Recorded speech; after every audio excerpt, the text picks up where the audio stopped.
Not sure what they're...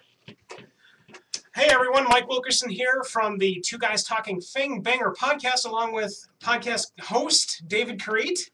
And welcome to the True Blood Transfusion, where we'll discuss viewer feedback from our previous podcast and also discuss some of the upcoming news released for True Blood, mostly through HBO. Right, remember, this is really your opportunity to interact with us on another level. More often than not, the vast majority of the Two Guys Talking stuff is not video. So this is our first foray into actual video push, where we're not going to take any of this audio and put it through a regular podcast stream. It's only going to be on here at Two Guys Talking TV. And again, that's twoguystalking.com/TV for all of the archives of both the Transfusion and other cool things that we're doing with Two Guys Talking. The first thing we're going to do is run through some fan feedback. The first one comes from Marcia in Gainesville. Marcia writes, "It's great to see another show on the heels of 24, the Sarah Connor Chronicles, and Dexter for Two Guys Talking." She asks, "What's the publishing plan? On the weekends as usual? Can't wait for more. And when is Tony returning to bitch about nothing? Hugs and kisses, Marcia from Gainesville." The first of your questions is about publishing the Fang Banger podcast. The plan here is to record the program at lunchtime, which we just finished the first episode, reviewing the first episode of season 4 for True Blood. What was the name of it? I've forgotten the... She's Not There. She's Not There. We're gonna publish that tonight. The plan is to record it at lunchtime and then publish it on Monday evening so that you've got this whole week to enjoy and download it and then send us feedback so that we can use that on next week's Transfusion episode. A really great question. Be sure to share that with your friends via Facebook and Twitter as well, because it's one of the questions that we get asked almost all the time is, when are we going to put out another show? And I'd love to have Tony come on the podcast, but I honestly don't know if he even watches the show. Yeah, I think she might have just been referring to when is Tony returning to bitch about anything. Oh, nice. Which was nothing. I'll be sure to provide that feedback for him. Tony is on vacation from our 9-to-5er this week, but I'm certain he'll be doing something where I'll be able to tell him that he got even more people pressing him to stop bitching about nothing. Thanks again for your input, Marcia. Appreciate it. The next one is from an old fan, asterisk, of Two Guys Talking again. Mephisto8666, one of our original fans, asterisk, asks, "More lamery from Wilkerson Talking. How are you going to be able to follow season 4 from only seeing season 1? Stupid McNupid." Mephisto, you've always been the voice of solid reason inside of Two Guys Talking, and I appreciate you contacting us again. The answer is, I'm going to use my wonderful skills at being flexible to do it. I think, again, our episode today was a perfect sample where there were so many bumps that could have been, I think, road-ending for watching something like True Blood. But I'm going to persevere through it and add that in the rest of the review set. The bottom line about reviewing anything without having some of the information is relying on the people that do have the information. And so between the users like yourself, Mephisto, and David, I'm certain I'm going to be able to be just fine. And remember, I'm going to catch up. It's just a matter of finding an empty 24 hours of television watching. Yeah, I'm sure he can accomplish it. And that's one of the things we talked about in the podcast. If you want to go and download that either at fangbanger.com or the twoguystalking.com main page. We discussed the fact that Mike doesn't know what's going on, that he did miss seasons 2 and 3, so there's a lot of story that he missed there, but he'll catch up. I have faith. And I'll go you one better. I think it's good that you've got that perspective, because as I stated in the first episode review, remember that 45% of what you want inside of your television program is to lure new viewers. And so I provide a wonderful perspective, maybe not even the best perspective, where if you knew nothing about True Blood, after watching the first episode of season 4, would you still be watching? Right. And so I think that's going to provide a lot of perspective that I think a lot of people don't think about, which is what we love providing at Two Guys Talking. Thanks again, Mephisto. You always give us a fist. Next one is from Facebook, Curly Q. Curly Q asks, "What were your thoughts of the launch of season 4? Have you used the HBO Go stuff?" And we discussed that extensively in the podcast we just recorded. Yeah. We talked about Go, and we expressed what we thought was good about the episode, but specifically about the launch and the hype that led up to it.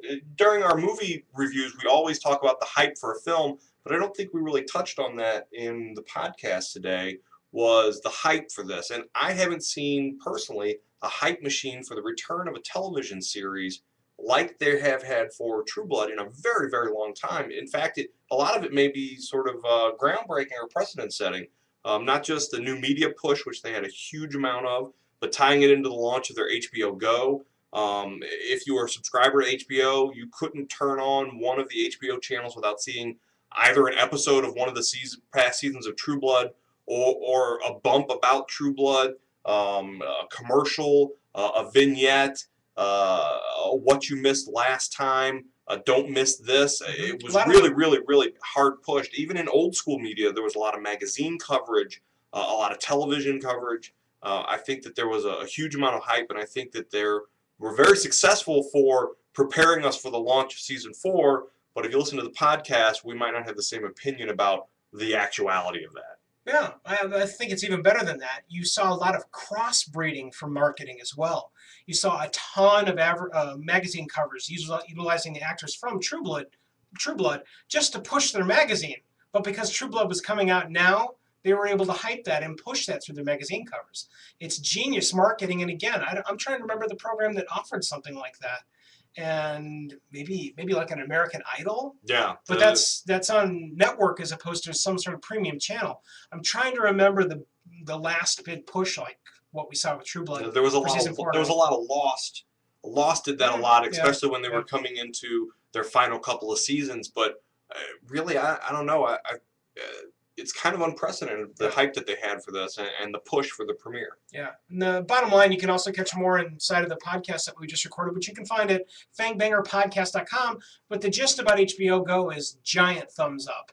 It's something that I think is going to propel the future of HBO's television presence on the internet, but also how you watch as a fan. Right now, HBO Go is only available to people who subscribe to HBO via their local cable television nest. Provider.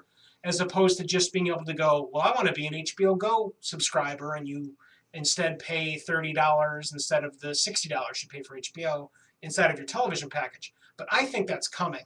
The bottom line is that it's all bandwidth, and they want more money, and so I think that that's a phase that you'll see inside of HBO Go. Again, great questions. Curly Q from Facebook. Remember, you can hit us up via Facebook, via Two Guys Talking at facebook.com/Two Guys Talking. And everything Fangbanger podcast based is also published on the front of the Two Guys Talking Facebook presence as well. News. We got all kinds of news. David, you had a great note that you mentioned as we walked in. Yeah, their Twitter is huge for True Blood. They've been using it extensively for the push for the launch of season 4. Mm-hmm. And even today, while we were recording the podcast, True Blood HBO pushed a message that said, the very thing that animates vampires is the thing that witches can control. And that was put in quotes, so it's from a larger article. That's an interesting tidbit, almost a spoiler if you hadn't been paying attention to what occurred in the first episode of the season. Or if, as Mephisto pointed out, that you hadn't seen the 24 episodes in between the first and fourth season. Right. So it'll be interesting to see where they go with that. Even in their previews for the upcoming show, they ran one at the end of the episode last night. Mm-hmm. There was a bit of, you can see where the vampires and the witches are going to butt heads, if you will, for the most of this season. The crossover, the epic comic book moment where you have two frames etched out by artists extraordinaire. Right. Witches on one side, vampires on the other. It's going to be cool. I think it's going to be very, very cool. The note of news that I saw that really excited me, and it's because I'm a total soundtrack geek, is that Nico Case and Nick Cave duet for True Blood soundtrack. This is from antimusic.com, A-N-T-I music.com, and it says, a duet recorded by Nico Case and Nick Cave is the first taste that fans will get from the True Blood Volume 3 soundtrack. And so what that means for you is that in addition to getting the first and second volumes, you can also now get the third volume from our website at fangbangerpodcast.com. Remember, when you buy from our website, we get a tiny little smidgen back to us. And so you're helping us propel the podcast effort as well as getting a great soundtrack from Amazon or wherever the hell it's going to be from. Right. I can't say enough. One of the great things about the television series is that they do an incredible job with the music. The opening credits, of course, the iconic theme song to the show now, and the end of each episode has a different song from mostly from new artists. Sometimes it's classic stuff. The end of this episode had what was the song at the end of this episode? I'm not sure. You're the podcast host. Yeah, and I'm completely drawing a blank, but it was a remake of She's Not There. It's probably this song, because it says there's a new version of the Zombies classic "She's Not There," so it's got to be it.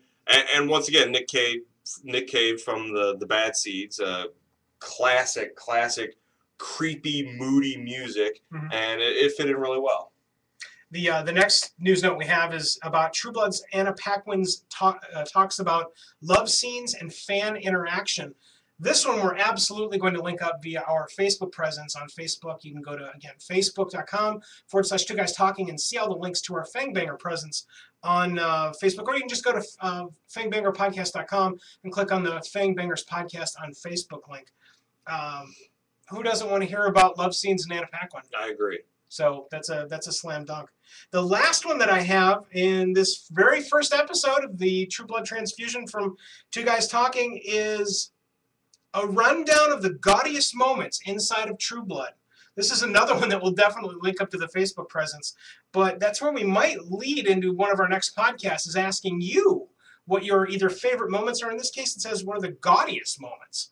And again, we'll link up this news report from the NPR blog, actually, by Mark Blankenship. He's the entertainment critic there. We'll link that up via our website at fangbangerpodcast.com.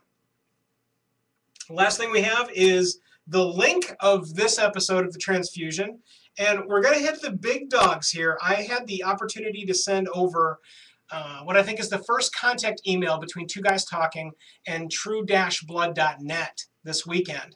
I'm going to be hitting all of the big dog websites, trying to establish a hello, a handshake between the Fangbanger Podcast and Two Guys Talking and everybody that has any interest in linking up and, frankly, suckling traffic from Two Guys Talking. We have always been a large repository for fandom interaction, and we hope to bring a ton of that True Blood fan interaction that you've been bringing to websites for years now over to Two Guys Talking and sharing that, which is where all of the success of Two Guys Talking has come from. Sure, being part of the True Blood community is sort of what we're trying to work on. Right. And extending hands out to everybody else who's currently doing that.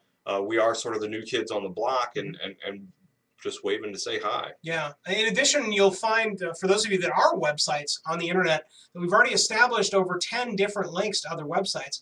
So stop by and say hi to Two Guys Talking. And again, feel free to link back to us. You don't have to if you don't want to. But know that we want to help make a really great fan impact here for the True Blood community, and we hope that you'll help us. And so until the next Transfusion, thanks for stopping in. Remember to listen to the Fangbanger Podcast, reviewing each and every episode of True Blood, in particular Season 4, here on the Two Guys Talking Podcast Network at fangbangerpodcast.com. I'm Mike Wilkerson, the co-host. And I'm David Creek, the host. Of the Fangbanger Podcast. Thanks for watching. We'll see you next time.